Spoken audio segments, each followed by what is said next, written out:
1981 میں الذوالفقار نے پاکستان کا ایک جہاز اغوا کر لیا PIA کا. پہلے اس کو کابل لے گئے، ظاہر ہے کابل میں دشمن حکومت تھی، انہی کی مدد سے کیا تھا سارا کام انہوں نے، انہی کی مدد سے یہ پورے پاکستان میں دھماکے کرواتے تھے. جہاز اغوا کر کے کابل لے گئے، اور کابل میں پھر وہاں پر پاکستان کے ایک ڈپلومیٹ تھے طارق رحیم، ان کو گولی مار کے جہاز سے نیچے گرا دیا گیا. اور پھر اس جہاز کو کابل سے اڑا کر یہ سیریا لے گئے، ڈیماسکس. یہاں بشار الاسد کا باپ حافظ الاسد وہاں پر اس وقت حکمران تھا. اس وقت صدام حسین، بشار الاسد اور قذافی، یہ تینوں سوشلسٹ بلاک کے لیڈرز تھے. یہ تینوں وہ تھے جو روس کے زیادہ نزدیک تھے، باس پارٹی کے تھے، کمیونسٹ تھے، لادین تھے، سیکولر تھے. اور یہ بھٹو کے بڑے دوست تھے، کیونکہ بھٹو بھی اسی مذہب کا تھا، سیکولر، لادین، کمیونسٹ اور سوشلسٹ بلاک کا. تو یہ سارے ممالک اس وقت پاکستان کے خلاف جنگ کرنے لگے. یعنی کیسی بد نصیبی کی بات ہے، لوگ صدام حسین کو ہیرو سمجھتے ہیں، قذافی کو ہیرو سمجھتے ہیں. یہ صدام حسین پاکستان میں باقاعدہ دہشت گردی کروا رہا تھا، اسلحہ، روپیہ، پیسہ دیتا تھا دہشت گرد گروہوں کو، الذوالفقار کو. تو جو PIA کا جہاز اغوا کیا گیا وہ ڈیماسکس لے جایا گیا، وہاں پر اس کو کھڑا کر دیا گیا. اور پیپلز پارٹی کے دہشت گردوں نے، بھٹو کی فیملی نے، الذوالفقار کے لوگوں نے، مرتضیٰ بھٹو نے ڈیمانڈ کی کہ پاکستان کی جیلوں میں جتنے بھی پیپلز پارٹی کے دہشت گرد اور الذوالفقار کے دہشت گرد قید ہیں ان کو رہا کروایا جائے. مجبوراً جنرل ضیاء نے ایک جہاز بھر کے کوئی 200-250 لوگوں کو یہاں سے پاکستان سے بھیجا، ان کو سیریا بھیجا گیا. سیریا گئے، پھر جہاز وہاں سے ریلیز ہوا، جہاز اور اس کے پیسنجرز کو لے کے وہ جہاز پاکستان واپس آیا.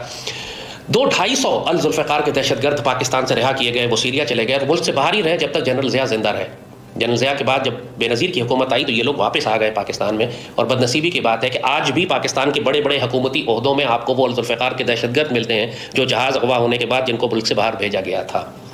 جس نے بھی پاکستان کو تکلیف پہنچائی ہے اللہ نے اس سے شدید انتقام لیا ہے اور بہت ذلیل کر کے مارا ہے، ان کی نسلیں ختم کر دی ہیں. شیخ مجیب الرحمان اپنے پورے خاندان سمیت قتل ہوا تھا، تمام اس کی اولاد ماری گئی سوائے ایک بیٹی کے. اندرا گاندھی کو اللہ نے قتل کروایا اور اس کی پوری اولاد، اس کے دونوں بیٹے عبرتناک موت مرے، ایک دہشت گردی میں، ایک طیارے کے حادثے میں. اور یہی اللہ نے پھر بھٹو کی اولاد کے ساتھ کیا. وہ جنہوں نے الذوالفقار بنائی، ہزاروں پاکستانیوں کو شہید کیا، پاکستان کے خلاف جنگ کی، اللہ نے اس خاندان کا پھر عبرتناک انجام کیا. شاہ نواز بھٹو اپنے بھائی کے ساتھ پیسوں کی لڑائی پر یورپ میں کہیں مارا گیا، الزام وہ اس کی بیوی کو دیتے رہے کہ عیسائی نے اس کی بیوی کے ذریعے اسے قتل کرایا، اصل میں اس کے بھائی نے ہی اس کو قتل کیا تھا. مرتضیٰ بھٹو کراچی کی سڑکوں پر اس وقت مارا گیا جب اس کی اپنی سگی بہن بے نظیر ملک کی وزیر اعظم تھی، اور مرتضیٰ کی بیٹی یہ کہتی ہے کہ بے نظیر اور اس کا شوہر اس کے قتل میں شامل تھے. کوئی انویسٹیگیشن اس کی نہیں کی گئی. Do you have any doubts about who you think was behind your father's killing? There is a moral responsibility for my father's murder. And that moral responsibility rests with Benazir, with my aunt and her government. اور پھر بے نظیر بذات خود ایک دھماکے میں دہشت گردوں کے ہاتھوں ماری گئی اور اس کے قتل کی بھی کوئی تحقیق نہیں کی گئی. اور غالب گمان یہی ہے کہ جس نے بے نظیر کو قتل کیا اسی نے مرتضیٰ کو بھی پھر قتل کیا تھا.